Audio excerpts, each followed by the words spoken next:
తన గురువును భక్తిపూర్వకంగా ప్రేమించేవాడు తనకు చెందిన ప్రతిదానిని ఆయనకు అంకితం చేస్తాడు.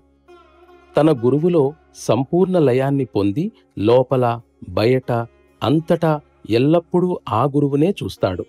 అదేవిధంగా ఒకటే అయినటువంటి ఆ సత్లో లయాన్ని పొందినవాడే ప్రతిచోట ఆ దైవమే ప్రత్యక్షమైనట్లు చూస్తాడు.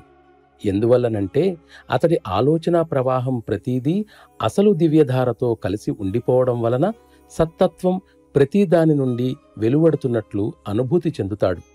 సత్తత్వంలో లయం పొందడం అంటే తన స్వవిషయాల గురించి ఏమాత్రం జ్ఞప్తి లేకుండా ఉండటం.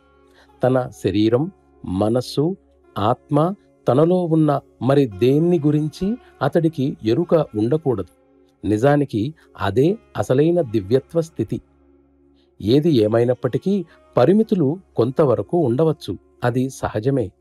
ఎందువలనంటే వస్తువు చెక్కుచెదరకుండా ఉంచే సంకల్ప క్రియచే ఏర్పడిన గ్రంథి పనిచేస్తూనే ఉంది.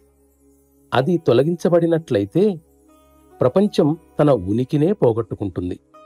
నీ శరీరం ఉండగానే అటువంటి అస్తిత్వ స్థితిని పొందినట్లయితే జీవితంలో అదే స్థితిని నువ్వు అనుభవించటం జరుగుతుంది.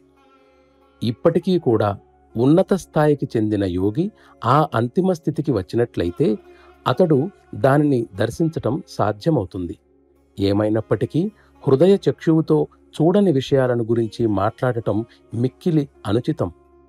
మొట్టమొదటే అద్వైత సిద్ధాంతాన్ని అంటిపెట్టుకుని ఉన్న వ్యక్తి వివిధత్వంలో ఏకత్వాన్ని అత్యంత అపరిష్కృత రూపంలో చూస్తాడు. ఆ స్థితిలోకి నిజంగా వచ్చినప్పుడు ఆ ప్రశ్న దానంతట అదే అంతరిస్తుంది.